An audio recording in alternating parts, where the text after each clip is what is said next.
किस्सा कुर्सी का के इस कार्यक्रम में जाएंगे, जानेंगे और क्या कहता है बालाघाट विधानसभा क्षेत्र का वोटर, एक आम किसान, क्या है उसकी आवाज़। अब हम अपने रथ में होकर निकल पड़े हैं सवार किस्सा कुर्सी का। आप सभी साथियों को नमस्कार। क्रांतिवीर न्यूज़ नेटवर्क पर हम आप पहुंचे हैं किस्सा कुर्सी का में बालाघाट विधानसभा क्षेत्र में। जयप्रकाश खोबरागढ़। खोबरागढ़ जी, किस प्रकार की चुनावी प्रक्रिया चल रही है आपके ग्रामीण क्षेत्रों में? चुनावी प्रक्रिया बोले तो हमारे यहाँ कांग्रेस का अच्छा माहौल है। अच्छा। और लगभग जनता परिवर्तन चाह रही है। अच्छा, ऐसे कौन से मुद्दे हैं कमलनाथ सरकार के जो एक मतदाता को अपनी ओर आकर्षित करते हुए दिखाई देंगे? जैसे उन्होंने किसानों की आय के बारे में बात किया जी। अभी तक धान का मूल्य बढ़ाया नहीं, बीजेपी सरकार ने सिर्फ प्रोपेगेंडा किया है। अच्छा। ये बात आप भी जानते हैं, आप पत्रकार है। मैं तो आपसे पूछने आया जी। तो अभी तक 10-20 रुपए बढ़ा, एक प्रकार से छोटा छोटा लॉलीपॉप दिया बीजेपी की सरकार। अच्छा। लेकिन इन्होंने सरकार बनने पर धान का मूल्य 2500-2600 रुपए किया, गेहूं का समर्थन मूल्य 2700-2800 जो भी किया, ये अच्छा लगा।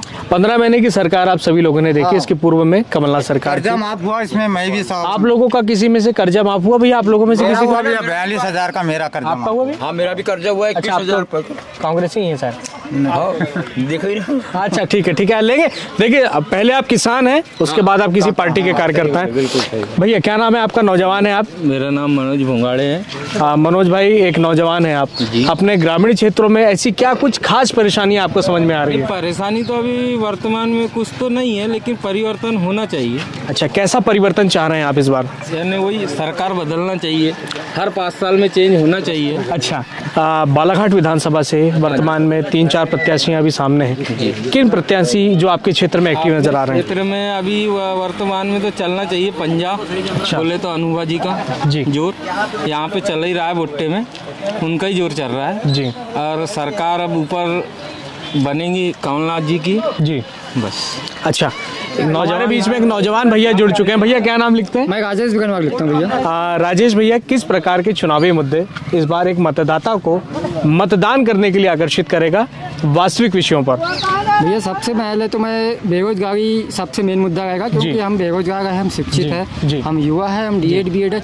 इस गांव में लगभग कम से कम मैं बताऊँ 15 DED BEd धारी, और लगी मात्र एक ही लोगों को लगी यहाँ पर, मात्र एक। पूरे गाँव में एक व्यक्ति को लगा है, तो ये बेरोजगारी नहीं तो क्या है? अच्छा, गौरीशंकर बिसेन जी का इतना बड़ा राजनीतिक जीवन काल चला, क्षेत्र में आपने देखा उन्होंने सेवाएं दी। गौरीशंकर बिसेन जी की इस ग्रामीण क्षेत्र के लिए कुछ खास उपलब्धि हो आपके दिमाग में हो तो बताएं मुझे। गौरीशंकर ने यहाँ केवल रोड बनाया है, और रोड के सिवाय उसको कोई दूसरा विकल्प नहीं मिला, रोड और नाली बस। प्रधानमंत्री सड़क योजना का है, मैं बोर्ड में पढ़ते आ रहा हूँ, ये तो केंद्र सरकार का काम। सरकार योजना है, पर वो अपने नाम से लगाते हैं और अपने नाम का ही प्रोपेगेंडा करते हैं, अपने नाम का बोर्ड लगाते हैं और बोलते हैं कि मैंने बहुत सारा विकास किया है। विकास सिर्फ रोड और नाली का है, उसके सिवाय दूसरा विकास तो सरपंच वाला कार्य होगा ये तो, है ना? पर उसी को अपना बोलबाला समझता है वो। अच्छा, कोई उद्योग फैक्ट्री आपके गाँव में भी है? नहीं, कुछ नहीं। बहुत सारे बेरोजगार लोग हैं यहाँ से, पूरे लोग बेरोजगार। वो तो टॉयलेट का भी भूमि पूजन करता है जी। हाँ, गौरी बाबू टॉयलेट का भी भूमि पूजन करता है। अच्छा, ये CC रोड बनाना पंचायत का काम है। CC रोड बनाना पंचायत का काम है। सबकी सुनेंगे। CC रोड बनाना पंचायत का काम है। प्रदेश का मंत्री उद्घाटन करता है, भूमि पूजन करता है। अच्छा, ये चुनाव मुद्दे पे ये बोलना चाहता हूँ कि हमारे यहाँ जो अभी तक बीजेपी ने शासन किया 18 साल तक, मैं अपनी सोच से इनसे संतुष्ट नहीं हूँ, क्योंकि बालाघाट को इनने विकास नहीं दिया जी, कोई गति नहीं दी इनने बालाघाट को जी। चाहते तो हमारे बिसेन जी यहाँ पर कैबिनेट मंत्री 10-12 साल से रहे जी। बालाघाट में उद्योग धंधे लाते हैं। हमारे यहाँ क्या नहीं होता, बांस होता है, मैंगनीज होता है, तांबा होता है। इन चीज़ों को मेरे ख्याल से पुरानी सरकारों ने भी नज़रअंदाज किया, और खास करके अभी बीजेपी ने नज़रअंदाज किया, क्योंकि ये भी कैबिनेट मंत्री थे जी। हमारे यहाँ चाहते तो विकास की गंगा, आज मान के चलो कमलनाथ जी का जो छिंदवाड़ा है, हमारा बालाघाट उसके सामने गांव जैसे लगता है। और हम शहर में रहते हैं, मेरा कंस्ट्रक्शन काम है छोटा सा, यदि हम उद्योग धंधे। राजमिस्त्री हैं आप? हाँ सर, राजमिस्त्री। देखिए, राजमिस्त्रियों के पक्ष में इसलिए बोलता हूँ कि वही लोग हैं जो बड़ी बड़ी बिल्डिंगों में, न्यू में जान डालने का काम करते हैं, तब जाकर वहाँ जो है वासिंदा रह पाता है। तो मेहनत का काम कर रहे हैं आप। भैया मुझे बताएं, आप लोग कृषि बाहुल्य क्षेत्र है हमारा बालाघाट जिला, कृषि आधारित उद्योगों को लेकर के आपका क्या कहना है? देखो, कृषि आधारित बाहुल्य को लेकर के कृषि में कहना चाहिए, किसान यदि मजदूरी लगाकर किसानी कर रहा है जी, तो उसको उचित।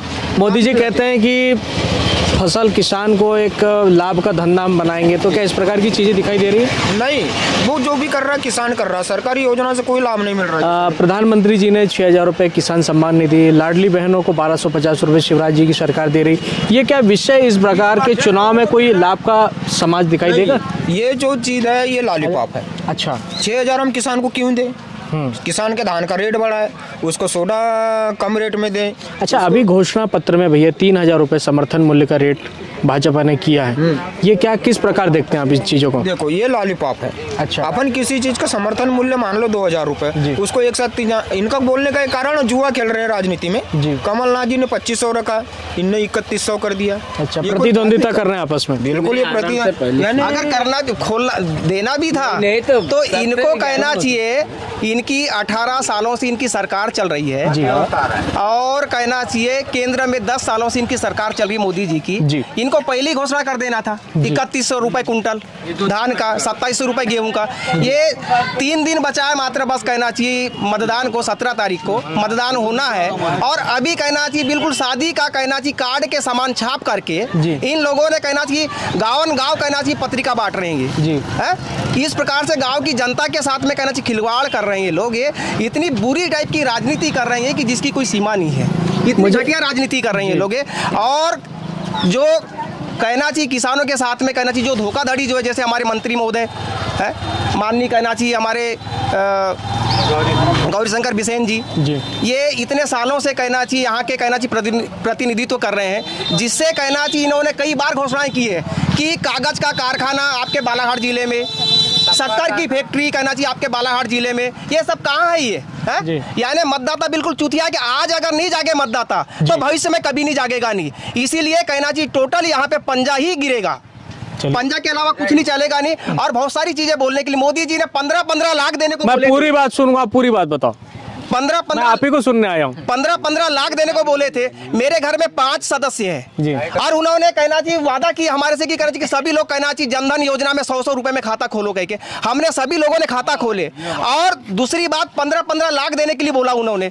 हमको बेवकूफ समझ रहा है मोदी जी, जनता को बेवकूफ समझ रहा है बिल्कुल। कहाँ गए 15 लाख? काला धन निकालने की बात किया, किसको लखपति बना? हम अभी इस समय ग्राम भुट्टे में हैं। कृषकों के बीच में एक सबसे बड़ा मुद्दा मैं हमेशा पूछता हूं कि क्या उन्हें फसल बीमा का लाभ मिल रहा है।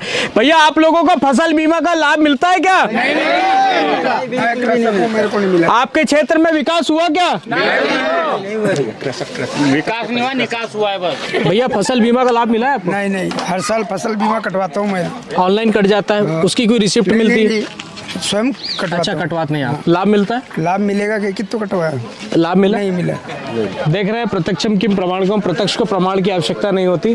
साथियों, मैं आप सभी से एक चीज का आग्रह करता हूं कि आने वाली 17 तारीख को मतदान के दिन अपने बहुमूल्य मताधिकार का प्रयोग करके इस चुनावी प्रक्रिया में, लोकतंत्र के महापर्व में अपने प्रत्येक वोट को अच्छे व्यक्ति को मताधिकार कर अच्छे कैंडिडेट को जिताना, जो आपकी आवाज को सड़क से सदन तक पहुंचाए, पढ़ाई लिखाई, दवाई और सिंचाई जैसे गंभीर मुद्दों पर आपकी आवाज सुने। क्या आप मेरा साथ देंगे? तो बोलिए भारत माता की, भारत माता की जिंदाबाद। क्रांतिवीर न्यूज चैनल, थैंक यू। ये आपका